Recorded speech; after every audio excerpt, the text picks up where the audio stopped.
And then Ronaldo! Balotelli, Aguero! It's Bergkamp. That's magnificent. Here's Messi. Away from 2, 3, 4. Wonderful, wonderful, wonderful. The Football Drop Podcast. Hello and welcome to a special episode of Football Drop. We have probably the most famous, recognisable football fan on the entire planet, Mr. Andy Milne. How are you? Hi, I'm very good. Thank you so much for having me on. Honestly, it's an absolute pleasure. I feel like we're meeting a celebrity here. This is incredible. Like internet sensation.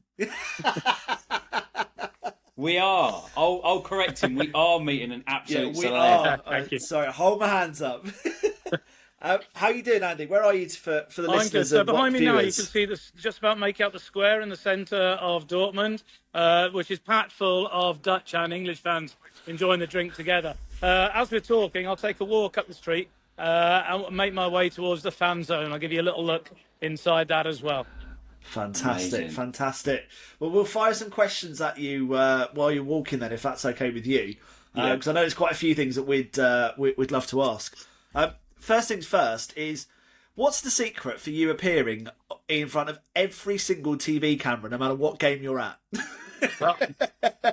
Well, you know, back in the day, they used to pick out the good-looking women, didn't they? I think it's just the good-looking guys that they do zoom in on now. You know, I don't know. I've obviously sometimes I'm there in prominent position, but I was in the crowd in Australia at the Women's World Cup, in the top tier, in the middle of a row, completely anonymous. The next thing, the daughter tapped me on the shoulder and said, "Dad, there's a camera." I looked round and there was a camera had made his way down the road and was pointing straight at my face. So, I think they look for me a little bit more nowadays. Most recognisable man on the planet, I think, now, aren't you? I think you are at the minute. So how long have you been following England then? I've been following England all my life. I can't remember the first game that I went to. My first tournament was in 1982. That was away at in Spain. So I was hi guys, I'm on doing an interview at the moment. So you can do a quick selfie on the interview. There we go. Yeah, we're on. Arsenal? It's Arsenal. Arsenal. You have to be quick on that. Come on, you guys. Are we done? Yeah, got Okay, it. cheers. Thank you. Cheers. So I What a life. I was a 19-year-old boy. I went over to Spain. I had a backpack and a camera, and I'm doing an interview at the moment. If you get it ready, then do it really quickly. Yeah. You're a legend. So, This is amazing. I don't think we're going to be too Thank you. done. Okay, cheers. So we and this is a very quiet street. We I lost my train of thought completely. Okay, so I was in Spain. I had my backpack stolen. I had my tent stolen. Everything within 2 hours. So there I am, a young lad with a t-shirt, shorts, Doc Martin boots, and a pair of football socks, and that's all I had apart from a money belt. But I stuck it out, did the entire tournament, and loved it. Stuck it out. Fair play. Fair play. And what's one of your favourite tournaments you've been to? Was it that Spain one, or is there one that stands out for you? I love the Spain one. The first match, I think that's probably what cemented my love and passion. England against France, I was so excited. It was the first time I'd ever been abroad. And we went along to that match. And then I'm a big Manchester United fan. Captain Marvel, Brian Robson, he came up and scored England's opening goal after 27 seconds. And you can imagine, I was sold from then on. A favourite tournament, I really, really, really enjoyed Qatar. You got a lot of bad press beforehand, but I got to see more matches by far in that tournament than any other. It was easier to get a hold of the tickets, and No, it's okay. It's okay. Easy to get hold of the tickets. All the grounds were within 35 miles of each other, so I could get around. And I splashed. I actually spent quite a bit of money going into that one. I do most of them on the cheap. I'm sleeping in the back of my car for the whole of this month, around Germany, driving around. Yeah, and so it's not, it's not costing too much. But that one I slept on the cruise ship, and there were fans from all 32 countries on the cruise ship. The first 2 weeks especially were so much fun. Enjoyed it a lot, yeah. Oh wow! So, why was Qatar different then in terms of getting tickets and things? Any idea? Well, a lot of people didn't travel to Qatar, Right. and there, and because I think because of such a bad press beforehand, and so those tickets were available. But the fact that you see, if I want to go to another match now, if I wanted to watch the other semi-final tonight, I'd have to travel. I'm guessing something like 6 hours from here to get to it. Whereas in Qatar, it was all on the same metro.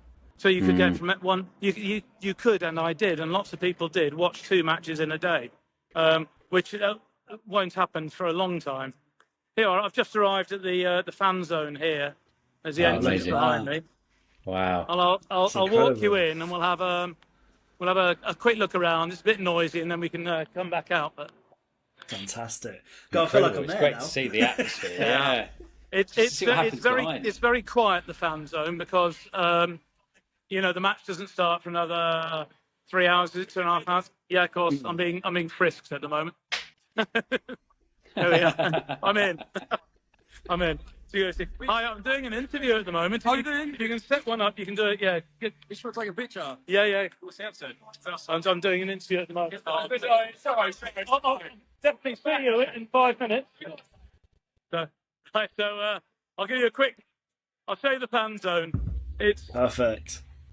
around. We got a live band playing on over here, quite loud, and we got 4 big screens. It's all set up, and it will become busy in, I'm guessing, about an hour's time. Fantastic. Let me just do a quick amazing. selfie with these 4 lads. You got it set up? Yeah, we're going to take a picture. Ready? I know. Yeah, no, we're going to take a photo. You got an interview with me? Yeah, I'm. Football Drop Podcast. Shout us out, lads. Okay, here we go.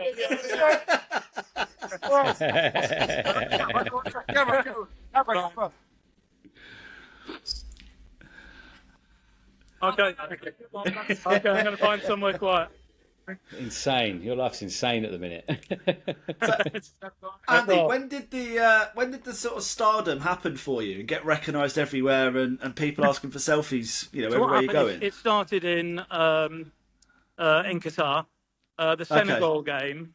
There was a picture of me that went viral, the one where I really looked manic holding up the cup, and somebody said that I looked like Steve McLaren. And I think in that photo, to be fair, I did look a little bit like him, perhaps. Right, there's a quiet place to hide. But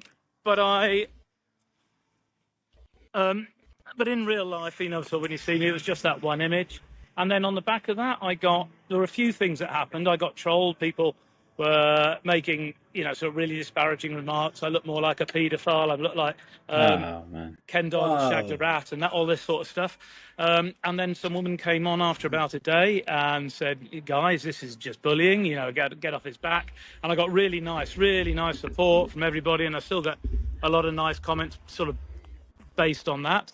And then the other thing was that when my pictures were being shown, and there were lots of them, people dug them out from previous tournaments. And I've seen quite a lot of them from very early tournaments are now coming, and it's become a kind of, see if you can spot him in a previous tournament to get a photo out there. So it's a culmination of things like that. Okay, I mean, it's a horrible way to be picked out from the bullying side. It's disgusting what people do. But I love the fact that it's had that twist and it's had that turn. Yeah, well, for me, I never saw any of it. I do a little bit of social media now. In fact, all I do is I've got an Instagram account, that World Cup guy, and I post on it. I don't follow anybody. I very rarely hashtag. To be honest, I don't really know how to use it to my advantage. So I put them on there. But all of these comments are on Twitter. I don't have TikTok. I don't have anything else. So I don't see, unless somebody sends it to me, friends or family, and they're sending the nice ones to me. So I live in blissful ignorance. It's the best way to be, Andy. It really I was going to say, don't know if that's a bad thing, is it? Excellent. So, kind of back to your experiences then. Like, what would you say has been your standout game? First thing that comes to your mind, best game you've been to. So that first World Cup, the one that I mentioned before, the Brian Robson goal, that will always be close to the heart. I suppose, following England, my favourite game would probably be beating Scotland in Euro '96. We the country was there was a really high mood at the time. Britpop was a thing, and it was very positive, I thought. But then, obviously, to beat the old enemy at Wembley, put us through with the likes of Shearer scored the first, and it was 2-0, wasn't it? And Gazza scored the second with the famous dentist goal. seat celebration. Yeah, it was just so good. The stadium erupted. A little bit like when we scraped through and got the penalties, the stadium just erupted again. Saka's goal, wow. That was incredible. so good. Yeah. What a goal. Yeah, that was. I think that's probably one of the best goals. Your favourite goal? Because there's been a few, isn't there? With Bellingham, and you had obviously the Gaza one. Then I think Platt scored a good one, didn't he? In was it 90? Okay, so who did you say? Sorry. David Platt was it 1990? Oh, David Platt sure against Belgium, yeah. Well, the David Platt one was great, and it was a great relief, and everyone went absolutely crazy. But if he hadn't scored that, we were still going to penalties. Whereas if Bellingham hadn't scored his, we were going out. And likewise, the Beckham free kick against Greece. I think that probably comes in as number one for me. Yeah, of course. Yeah. And it was at Old Trafford. And it was at the Stretford end. It was like perfect for me. It still puts hairs on the back of my neck when I see that. When you see replays. Yeah, we're going out. The only way we're going through is if the bad boy scores the goal, and there he is. He suddenly became saviour, didn't he? Yeah, he certainly did. Yeah. What's the atmosphere been like in Germany in comparison to others? It's really good. It's travelling around. I've been camping. I do like if you're camping. I do find that you meet more people, and you make sort of a longer term friends and those friendships rather than if you're in a hotel and you just come out on the evening. But yeah, it's been really good. At the moment, we've got quite a lot of Dutch on our campsite, and I think the Dutch and the English get on very well. And I think the Germans and the English actually get on very well. Not too sure about the Dutch and the Germans, but but there you go. Hopefully, we don't have to worry about that. The Germans are out now, aren't they? So yeah, everyone's friends now. That's right.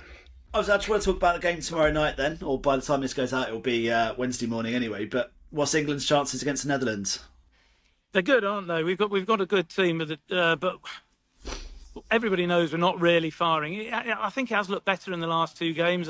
I do like the fact that we changed the lineup. For me, Kobbie Mainoo made a big difference and has done since he's come in.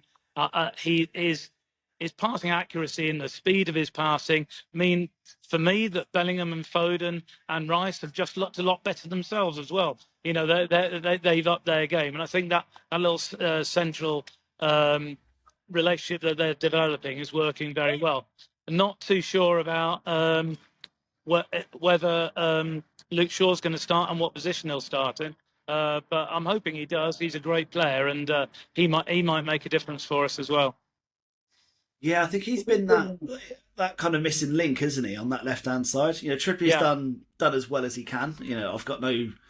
I can't really slate him too much, but I think when Luke Shaw came on the other day, it really did make a difference, didn't it, for the team and that balance? He looked good. He's a very good footballer. He's just a fragile footballer, isn't he? So hopefully he'll come on and make a difference for us. No, absolutely. And then for tonight's game, any predictions? Asking the fans, it's pretty much a 50-50 split who are going for France and who are going for Spain. Oh, wow. Nobody says a draw. I haven't heard a single draw, so maybe I should go for that, but I'm going to go for France.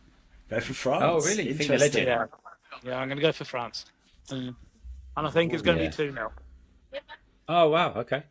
Because they haven't scored an open play for a while, have they? But it doesn't matter, does it? You just feel there's a time they've got to do well, and there's a time England have got to do well, and hopefully we're coming to it now, the business end of the tournament. Yeah, fair enough. So where does Germany rank then so far in your sort of list of competitions that you've been to? In the Euros, it ranks highly. I've been to 8 World Cups, and when I go to a World Cup, I always go through to the end. I always go to the final. So I've been to 8 World Cup finals. In the Euros, I only go to the final if England are there. I might actually this time get some tickets. But but it's been nice to spend the whole time in here. So yeah, it ranks very highly. Number one, without a shadow of a doubt, was Euro '96. I love that, and it's, apart from the semi-final. But yeah, that was a wonderful tournament, and yeah, enjoyed that a lot. Yeah, certainly does. Yeah. So what? So you're a Man United supporter outside of kind of obviously the internationals. What do you make of them so far, and what's happened with them? United. Okay, it was a great end to the season, wasn't it? Winning the FA Cup, and we did start playing better. Mainu, Garnacho, Ahmad really brought some, some spark and some fire to the team towards the end. I'm glad that Ten Hag's staying.